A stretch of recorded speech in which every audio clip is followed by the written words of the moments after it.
Hello बच्चों, welcome.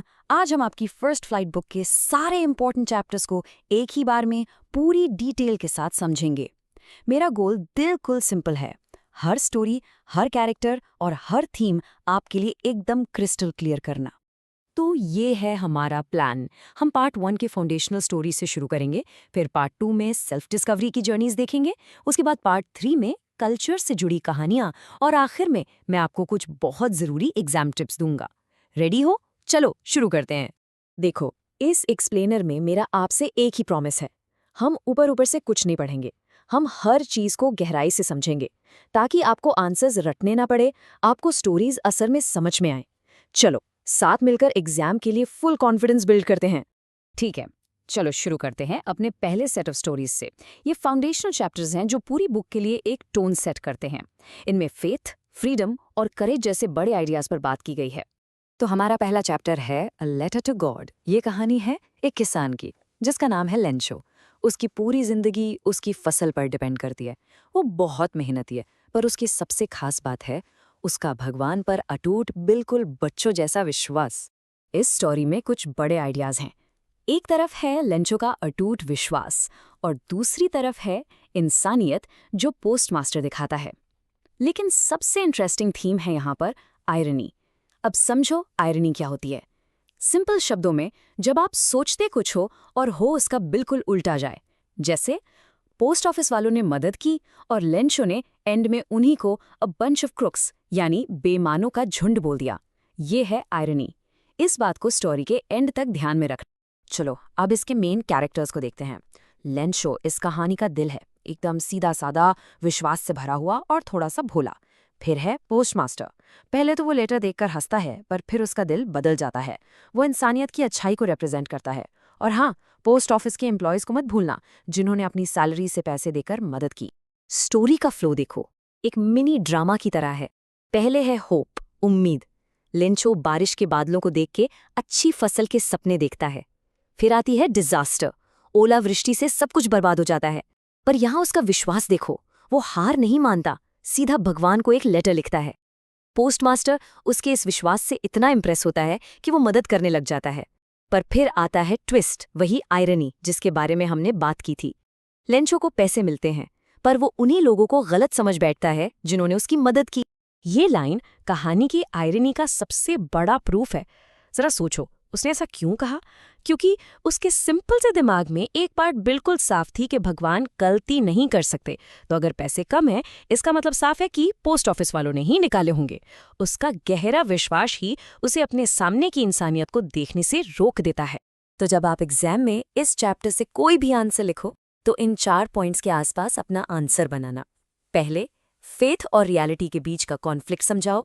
दूसरा, Lencho का कैरेक्टर डिस्क्राइब करो। तीसरा, आयरनी को बहुत अच्छे से एक्सप्लेन करना।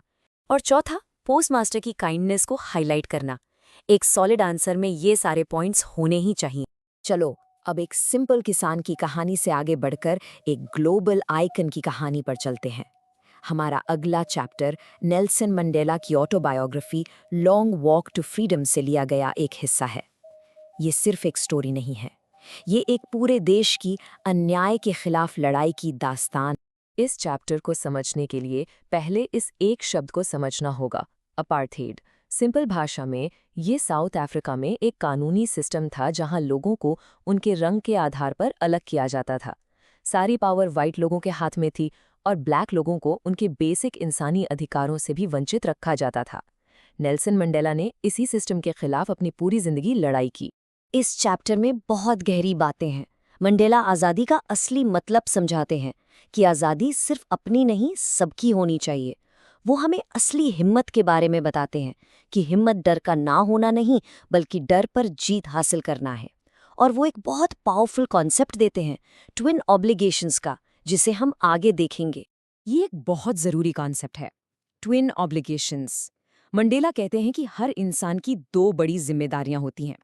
पहली अपने परिवार के लिए, दूसरी अपने लोगों और अपने देश के लिए। पर अपार्थाइड का दुख यही था कि अगर एक ब्लैक इंसान अपने देश के प्रति अपनी जिम्मेदारी निभाने की कोशिश करता, तो उसे सजा दी जाती और उसके परिवार से छीन लिया जाता। मतलब वो दोनों जिम्मेदारियां एक साथ पूरी कर ही नहीं सकता। ये लाइन एग्जाम के लिए सबसे पावरफुल लाइंस में से एक है। इसका मतलब गहराई से सोचो। हिम्मत यानी करेज मतलब ये नहीं है कि आपको डर नहीं लगता। मंडेला ने ऐसे फ्रीडम फाइटर्स देखे जो डरते थे पर फिर भी सही चीज के लिए खड़े होते थे। डर पर जीत पाने का वो एक्ट, वही असली हिम्मत है। मंडेला पर एक स्ट्रॉन्ग आंसर लिखने के लिए ये पॉइंट्स जरूर कवर करना। अपार्थाइड क्या था उसे एक्सप्लेन करो। मंडेला के अनुसार आज़ादी का मतलब क्या है वो बताओ। ट्विन ऑब्लिगेशंस का कॉन्सेप्ट समझाओ और सबसे इंपॉर्टेंट उनके पावरफुल कोट्स यूज करके अपने पॉइंट्स को सपोर्ट करो। इससे एग्जामिनर को लगेगा कि आपने चैप्टर को गहराई से समझा है। ठीक है, अब चलते हैं पार्ट 2 में। यहाँ कहानियाँ सोसाइटल से पर्सनल हो जाती हैं। हम ऐसी 2 जबरदस्त जर्नीज देखेंगे जहाँ कैरेक्टर्स अपने अंदर के डर और कमियों का सामना करते हैं। इस चैप्टर में 2 अलग-अलग कहानियाँ हैं, पर दोनों का सेंट्रल आइडिया फ्लाइंग से जुड़ा है। पहली कहानी है एक डर से ऊपर उठकर उड़ने की और दूसरी है एक गलत फैसला लेकर तूफान में उड़ने की। ये स्लाइड दोनों कहानियों का फर्क बिल्कुल साफ कर देती है। हिज फर्स्ट फ्लाइट में लड़ाई अंदर की है, सीगल का अपना डर, उसकी भूख और फैमिली उसे उड़ने पर मजबूर करते हैं। वहीं द ब्लैक एरोप्लेन में कॉन्फ्लिक्ट बाहर भी है, तूफान, और अंदर भी पायलट की घर जल्दी पहुंचने की बेचैनी। एक कहानी डर को जीतना सिखाती है, दूसरी बेवकूफ़ी भरे रिस्क लेने के खतरे के बारे में बताती है। पहली कहानी का मैं सवाल सोचो, उसके भाई बहन उड़ रहे थे जिनके पंख उससे भी छोटे थे, फिर भी उसे डर क्यों लग रहा था? क्योंकि उसे अपने पंखों पर, अपने आप पर विश्वास नहीं था। उसे लगा कि उसके पंख उसका साथ नहीं देंगे और वो नीचे समुंदर में गिर जाएगा। ये डर सेल्फ डाउट का डर। दूसरी कहानी तो एक सस्पेंस थ्रिलर जैसी है। सब शुरू होता है पायलट की एक छोटी सी ख्वाहिश से, घर जाकर इंग्लिश ब्रेकफास्ट करना। इस ख्वाहिश के लिए वो एक बहुत बड़ा रिस्क लेता है, सीधा तूफान में घुस जाता है। जब सब कुछ खत्म होने वाला होता है, एक अजीब सा काला एरोप्लेन आता है और उसे बचा लेता है।